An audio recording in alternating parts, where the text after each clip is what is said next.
Hello dear students, you all are welcome with your favourite channel maths आसान है। And बच्चों, last time हमारा differentiability का ये वाला क्वेश्चन हमने डिस्कस किया था, जिसका मैंने ये बता दिया था कि 1 पे तो ये नॉट डिफाइंड है फंक्शन, दैट्स वाई ये डिफरेंशियबल नहीं है। 2 पे हमारा लेफ्ट हैंड डेरिवेटिव भी फाइंड आउट हो चुका था, याद होगा आपको।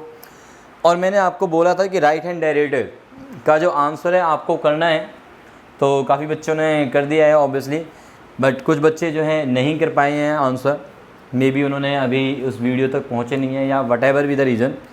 तो चलिए हम राइट हैंड डेरिवेटिव्स का जल्दी से डिस्कस कर लेते हैं एंड देन फिर अपना आगे बढ़ते हैं डिफरेंशियबिलिटी को लेके, ठीक है।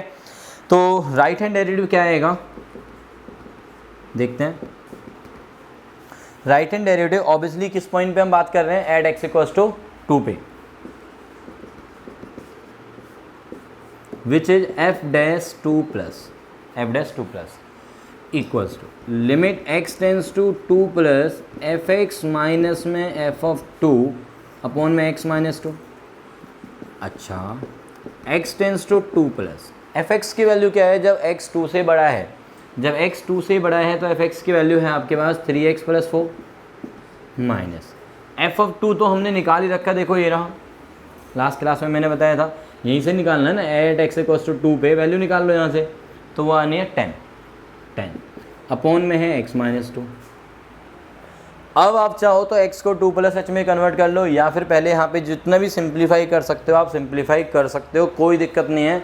लास्ट में आप x को 2 प्लस एच पुट करके दिखा सकते हो, ठीक है। और यदि आपका x वहीं पे कैंसिल हो जाता है सॉल्विंग पार्ट में ही, तो फिर कांस्टेंट पे लिमिट लगा के दिखाने का मतलब है कि सिंपली वो कांस्टेंट नंबर आ जाएगा, फिर उसमें h वाला कोई सीन बचता ही नहीं है, ठीक है। तो ऐसे भी आप कर सकते हो, एग्ज़ाम में भी कर सकते हो, ठीक है। So this is equals to limit x tends to 2 plus, ऊपर आया 3x माइनस का 6, 3 कॉमन ले लिया, x माइनस 2, नीचे भी देखो जी x माइनस 2 है, ये कैंसिल हो गया। अब आप इस पर राइट हैंड लिमिट लगाओगे भी तो भी कोई फ़र्क नहीं पड़ना, तो ये वैल्यू क्या आनी है, 3 आनी है। इसका मतलब क्या हुआ, लेफ्ट हैंड डेरिवेटिव क्या आ रखा है हमारा, ऑलरेडी 13 आ रखा है, राइट हैंड डेरिवेटिव 3 आया हुआ है, तो left hand derivative not equals to right hand derivative, but this implies function is not differentiable at X equals to 2। तो ये फंक्शन आपका एट एक्स इक्वल्स टू 2 पे डिफरेंशिएबल नहीं है, ठीक है। तो आई थिंक सो कि आपने डिफरेंशिएबिलिटी के इनफ क्वेश्चंस कर लिए हैं जहाँ कॉन्टिन्यूटी की कोई बात नहीं हो रही है, जहाँ कॉन्टिन्यूटी की कोई बात नहीं हो रही, वो वाले इनफ क्वेश्चंस कर लिए हैं डिफरेंशिएबिलिटी के। But there is a very strong relationship between continuity and differentiability. तो आज का जो हमारा टॉपिक है वो है relationship between continuity and differentiability. पहले उस रिलेशन को समझते हैं एंड देन फिर उसके ऊपर बेस्ड क्वेश्चंस करते हैं, ठीक है। ओके बच्चों,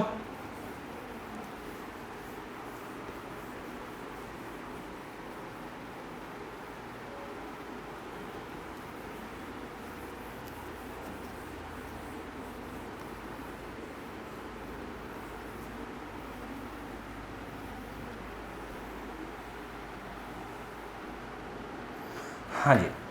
तो आवर टॉपिक जो हम आज फोकस करेंगे वो है relation between continuity and differentiability.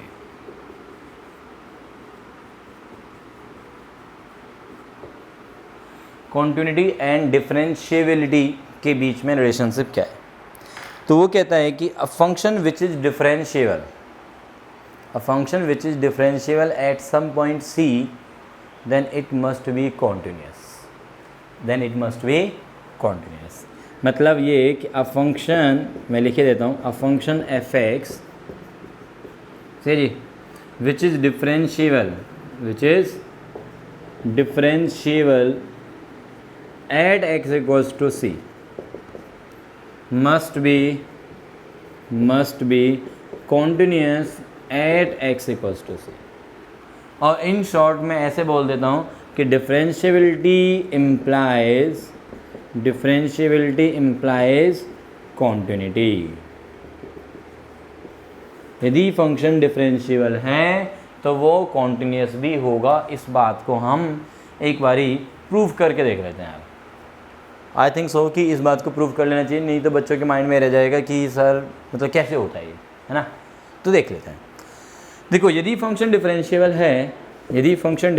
है तो उसका जो लेफ्ट हैंड डेरिवेटिव और राइट हैंड डेरिवेटिव वो तो इक्वल होंगे ही होंगे, और इक्वल्स टू एक फाइनाइट वैल्यू होंगे, और उस फाइनाइट वैल्यू को हमने किससे डिनोट किया था, एफ डैश सी से।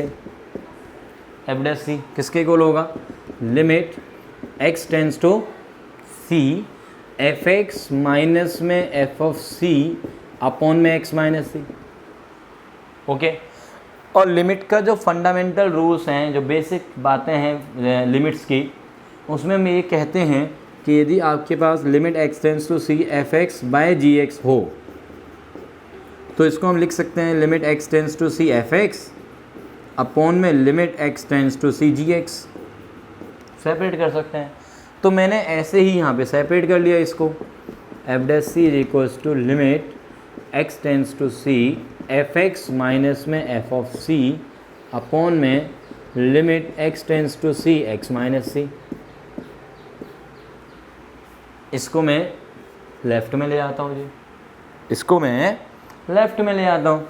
तो जब मैं इसको लेफ़्ट में लेके आऊँगा तो what will be getting, F dash C multiplied by limit x tends to C X minus C is equals to limit x tends to C F x minus में एफ ऑफ सी। यह आएगा। अब मैं left hand side में जो ये वाला part है इस पर लिमिट अप्लाई कर दो।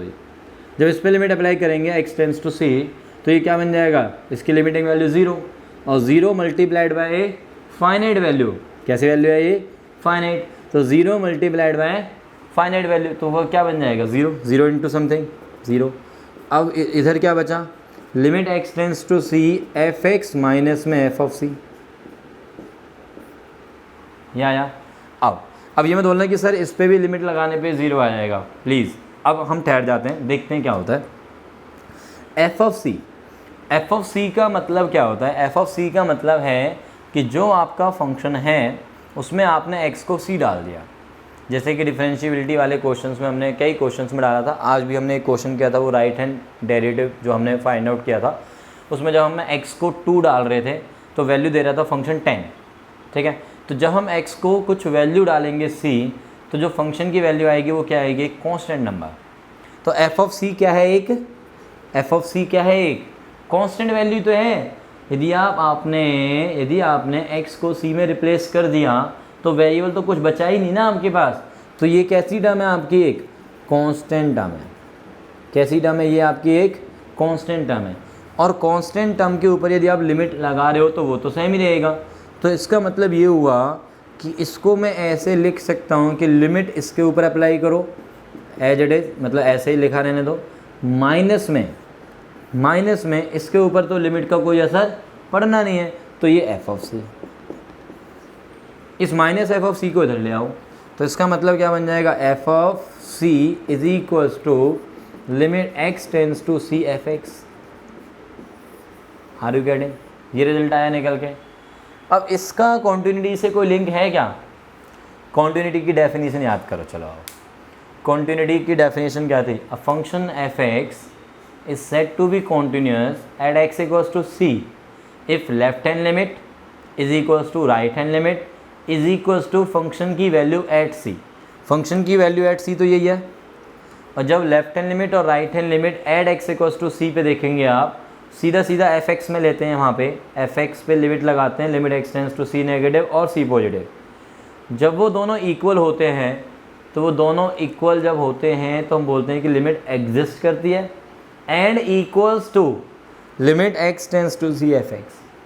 भाई इसका मतलब ही क्या है, इसका मतलब है कि लिमिट एग्जिस्ट कर रही है, उसमें लेफ्ट हैंड लिमिट और राइट हैंड लिमिट दोनों इक्वल हैं, तभी तो हम सी प्लस और सी माइनस नहीं लगाते हैं, सीधा बोल देते हैं limit x tends to C F x.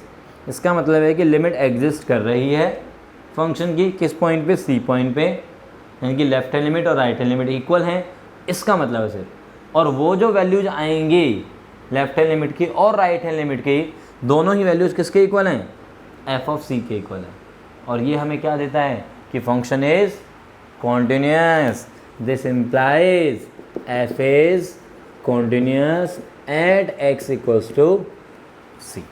Okay बच्चों, तो इसका मतलब अब से हमें ये याद रखना है, प्रूफ यदि नहीं आपको क्लियर है या कहीं दिक्कत आ रही है या याद नहीं रख पा रहे हैं तो एज सच बहुत बड़ा इशू नहीं है। प्रूफ याद रखना ज़रूरी नहीं है, प्रूफ का रिज़ल्ट याद रखना ज़्यादा ज़रूरी है। तो रिज़ल्ट क्या है हमारे पास कि ये यदि फंक्शन डिफरेंशिएबल है किसी पॉइंट पे तो वो फंक्शन कॉन्टिन्यूस भी होगा। ठीक है, differentiability always implies continuity. But इसका जो रिवर्स प्रोसेस है, रिवर्स प्रोसेस क्या होगा कि यदि फंक्शन कॉन्टिन्यूस है तो क्या वो डिफरेंशिएबल होगा? तो ऐसा ज़रूरी नहीं है। ठीक है, कन्वर्स इज नॉट ट्रू। ध्यान दें, कन्वर्स इज इम्पोर्टेंट नोट क्या है हमारे पास, converse is not true, is not true. That means a continuous function यदि है may not be differentiable,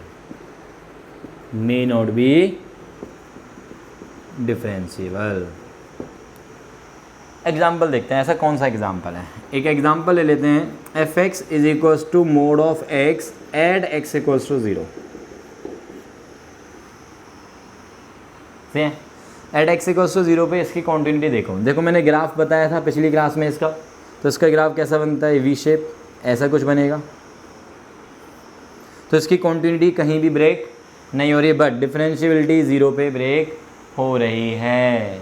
बताया था ना, शार्प पॉइंट मिल गया आपको 0 पॉइंट पे, तो इसका मतलब this is not differentiable at X equals to 0।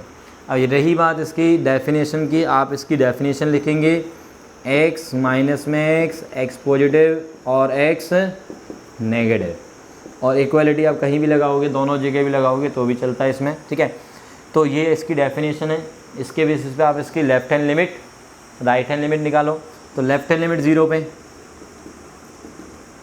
Left hand limit not derivative, तो दैट मीन्स इस means x tends to 0 negative F X. 0 negative के लिए एफ एक्स क्या बोलोगे, 0 नेगेटिव के लिए एफ एक्स आपका माइनस में x है, x को पुट करोगे 0 माइनस एच, तो h टेंस टू 0, x को पुट किया आपने 0 माइनस एच, तो वैल्यू आपके पास 0 ही आ गई। ऐसे ही राइट हैंड लिमिट निकालोगे तो आपका ये आएगा, उसमें भी वैल्यू 0 आएगी, and f of 0 is also 0। This function is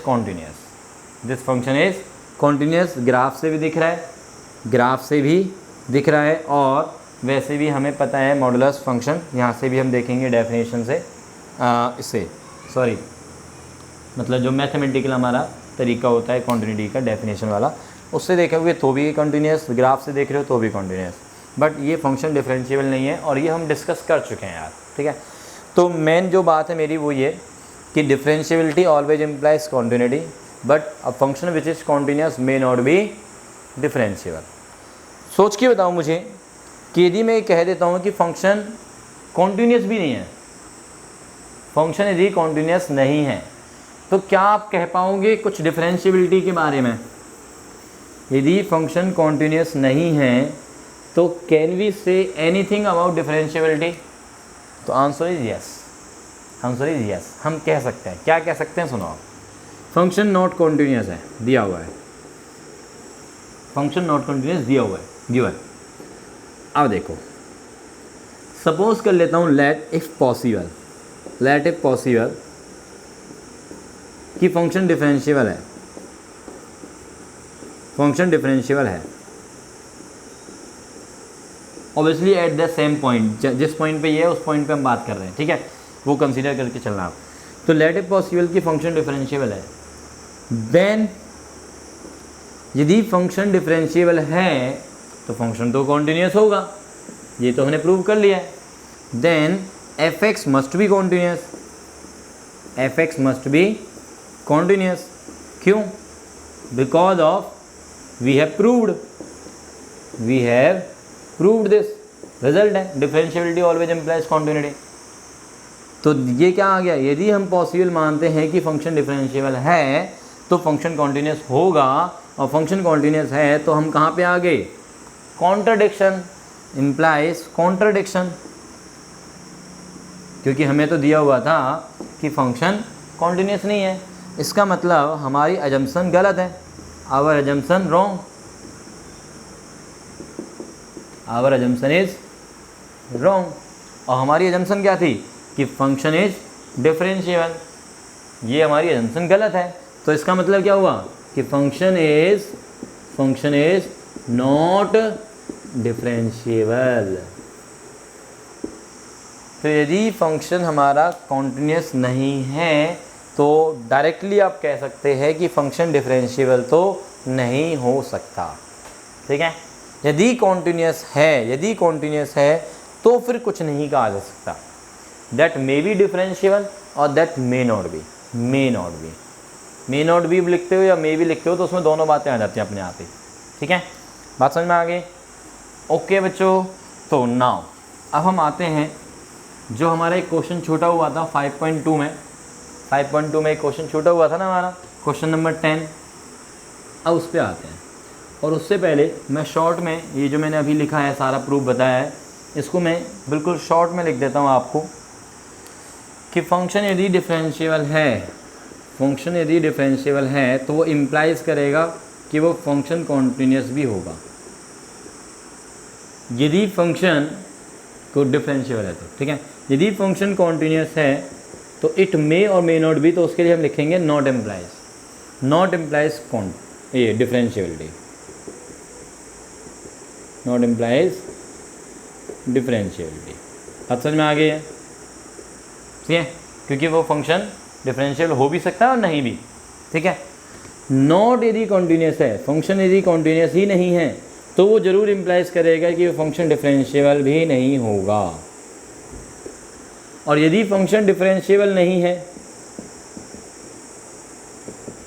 तो वो कुछ इम्प्लाइज नहीं करेगा कॉन्टिन्यूटी के बारे। क्यों? क्योंकि वो फंक्शन कॉन्टिन्यूस हो भी सकता है और नहीं भी। जैसे मॉडुलस ऑफ एक्स था, वो डिफरेंशिएबल नहीं है बट वो कॉन्टिन्यूस है ना। कुछ ऐसे भी फंक्शंस हैं जो कि डिफरेंशिएबल भी नहीं है और कॉन्टिन्यूस भी नहीं है। Are you getting? तो not differentiable doesn't implies continuity और नॉट कॉन्टिन्यूटी।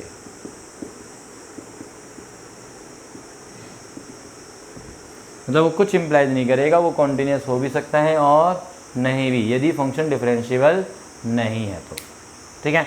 तो हमें मेन जो याद रखना है वो ये डिफरेंशिएबिलिटी इम्प्लाइज कॉन्टिन्यूटी, यदि कॉन्टिन्यूस नहीं है तो नॉट डिफरेंशिएबल होगा, ठीक है। अब हम आते हैं ग्रेटेस्ट इंटीजर। हमें दिया हुआ था एक function F x is equals to greatest integer of X at X equals to integer point, suppose मैं 1 मान लेता हूँ।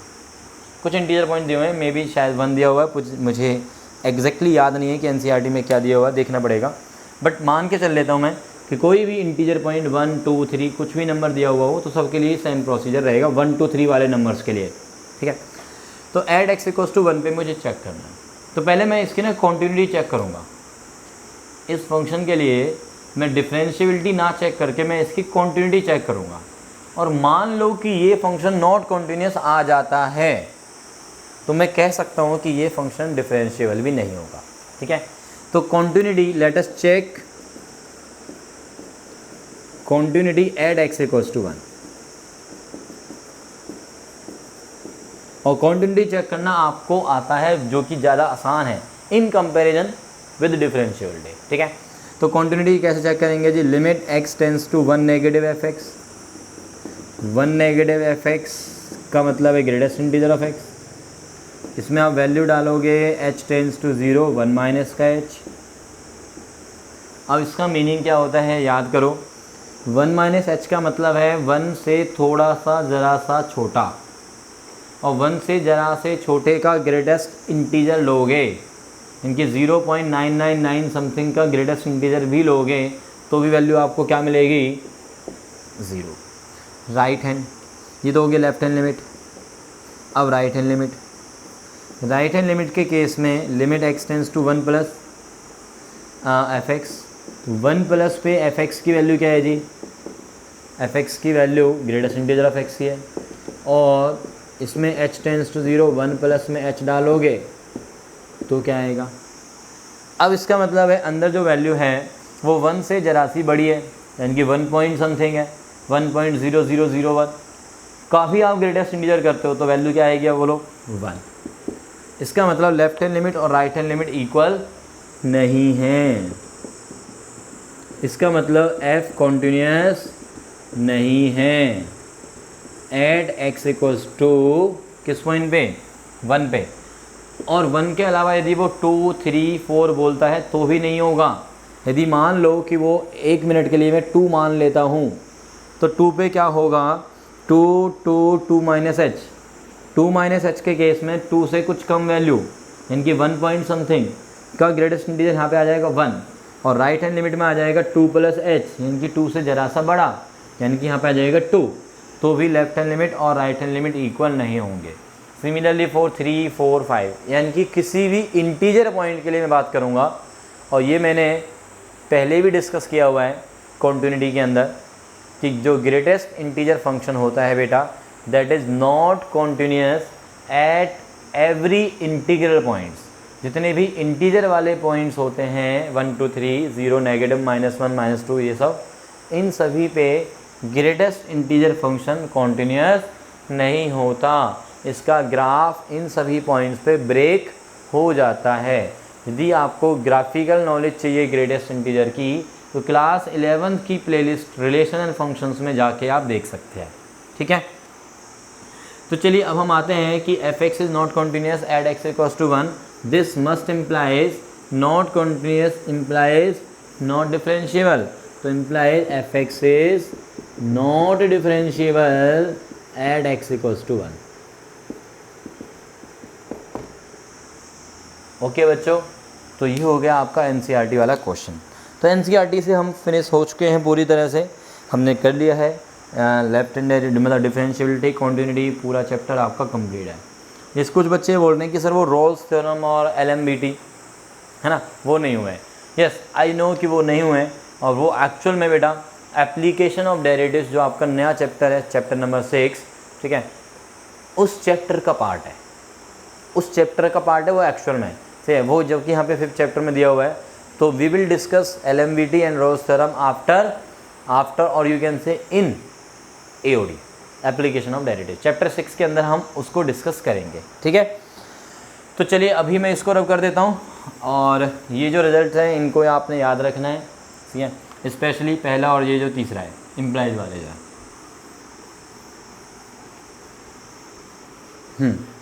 अब हमारे पास एक और क्वेश्चन लेते हैं based on continuity and differentiability, ठीक है बच्चों। तो करते हैं एक और क्वेश्चन, है हमारे पास समय है, okay.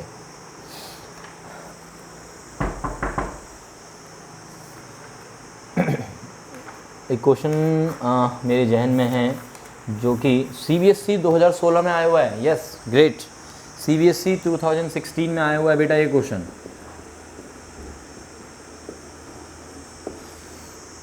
If the function f defined by f(x) is equals to x square plus 3x plus a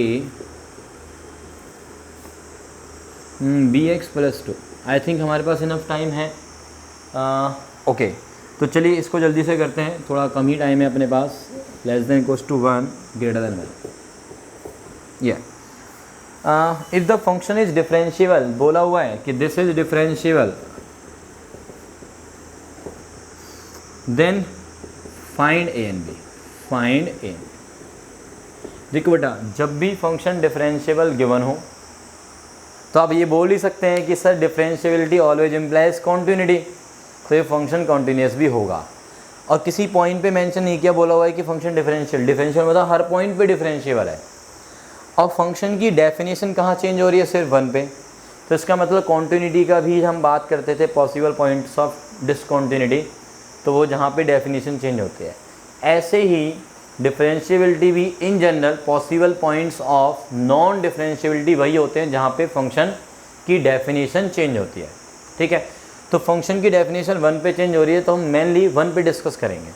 तो since function is differentiable implies continuous, since खासकर जो भी ये क्वेश्चंस होते हैं अननोन वैल्यू निकालने के लिए डिफरेंशिएबिलिटी में अननोन की वैल्यू निकालने के लिए जब भी क्वेश्चन आता है तो आप वहाँ पे कॉन्टिन्यूटी यूज़ कर लो, पहले यूज़ करके रख लो। जो भी रिलेशन आता है वो अपने पास संभाल के रखो, जहाँ ज़रूरत पड़ेगी वहाँ पे यूज़ कर लेंगे, ठीक है। तो क्योंकि f is differentiable at x equals to 1 लिख सकते हैं, implies f x is continuous at x equals to 1, और कॉन्टिन्यूटी इम्प्लाइज करती है कि left hand limit right hand limit की वैल्यू और फंक्शन की value at x equals to 1 पे इक्वल होंगे। तो लेफ्ट हैंड लिमिट निकाल लो जी। सो लेफ्ट हैंड लिमिट जब हम करेंगे 1 नेगेटिव एफ एक्स, तो 1 नेगेटिव का मतलब है कि x की वैल्यू 1 से कुछ कम, और 1 से कुछ कम के लिए ये वाला हो गया, और उसमें x की वैल्यू क्या पुट करोगे आप 1 माइनस एच, तो ये हो जाएगा 1 माइनस में h का whole square 3 into 1 minus h plus का ये a। तो वैल्यू क्या है बोलो बेटा, h को 0 डाल दो सीधा, क्योंकि 0/0 फॉर्म तो है नहीं कुछ भी ऐसा सीन। तो 1 + 3 4 प्लस का a, ये आ गया। राइट हैंड लिमिट देखेंगे हम 1 प्लस एफ एक्स, 1 प्लस पे एफ एक्स की वैल्यू क्या है जी, ये वाली है। तो इसमें x को पुट करोगे आप 1 प्लस एच, एक्स को क्या पुट करोगे 1 प्लस एच, तो b इंटू में 1 प्लस एच प्लस का ये 2, h को 0 डाल दो बेटा, तो ये क्या बचा b + 2, ये आ गया। और इक्वलिटी देखोगे, इक्वलिटी भी इसमें है, तो 1 + 3 4 प्लस का a इक्वल पे भी f(1) भी 4 + a है, 4 + a। सो देयरफॉर हमें क्या मिल गया रिलेशन, 4 प्लस में a left hand limit equals to right hand limit b + 2, और इक्वल्स टू ये वाली वैल्यू तो भी वो सेम ही आएगा। तो इसलिए बस ये एक रिलेशन हो गया हमारा स्टार, ये आ गया कॉन्टिन्यूटी की हेल्प से। अब हम देखेंगे डिफरेंशिएबिलिटी, अब हम आएंगे अपने डिफरेंशिएबिलिटी वाले पार्ट पे। तो left hand derivative at x equals to 1 पे ही चेक कर रहा हूँ बेटा, सारा कुछ मैं एड एक्स इक्वल्स टू 1 पे है ये सारा। तो limit x tends to 1 negative F x minus में f(1) अपॉन में x माइनस का 1, okay. Limit x tends to 1 negative x square plus का ये 3x प्लस का ये a माइनस में f(1). अच्छा, एड एक्स इक्वल्स टू 1 पे वैल्यू हमने निकाल भी रखी, देखो मेरी क्वांटिटी में निकाली थी, वही सेम वैल्यू आप यूज़ कर सकते हो डिफरेंशिएबिलिटी में भी।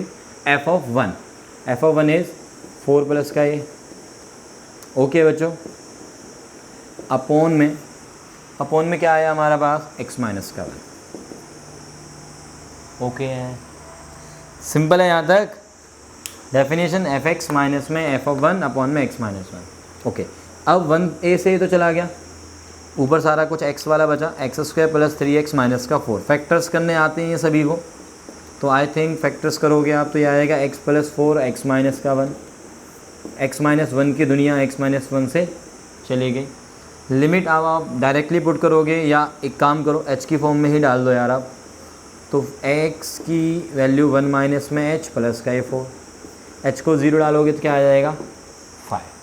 तो लेफ्ट हैंड डेरिवेटिव तो बड़े आसानी से बिना इस रिलेशन के यूज़ किए हो गया सॉल्व। अब हम देखते हैं राइट हैंड डेरिवेटिव में क्या पंगा आने वाला है। देखो बच्चों, राइट हैंड डेरिवेटिव में क्या वैल्यू आएगी। अच्छा, मैं राइट हैंड डेरिवेटिव के लिए जो f(x) लिखूँगा वो तो क्लियर है, bx + 2 आएगा। f(1) की वैल्यू तो सेम ही रहेगी 4 + a वाली, नीचे आपका सेम है ही, तो मैं ये वाला पार्ट यहाँ से अब रब कर देता हूँ। तो राइट हैंड डेरिवेटिव निकालते हैं। तो राइट हैंड डेरिवेटिव क्या आएगा जी, limit x tends to 1 plus f(x) की वैल्यू bx + 2 माइनस f(1) की वैल्यू क्या है 4 + a अपॉन में ये x माइनस का। अब देखो ये जो b और a है ये आपस में सॉल्व नहीं हो पाएंगे, और यदि आप वैल्यू पुट करके देखते हो x की 1, तो ये आएगा b + 2 माइनस 4 + a, और b + 2 किसके इक्वल है देखो 4 + a, तो इसका मतलब 4 + a माइनस 4 + a 0/0 फॉर्म है, 0/0 फॉर्म है, तो हमें सिंप्लीफाई करनी पड़ेगी, वैल्यू डाल नहीं सकते हम डायरेक्टली। अच्छा, x को 1 + h तो पुट कर ही लो, तो b इंटू 1 प्लस में h प्लस का ये 2 माइनस 4 प्लस ए अपॉन में 1 प्लस एच माइनस का 1, एच बचा 1 प्लस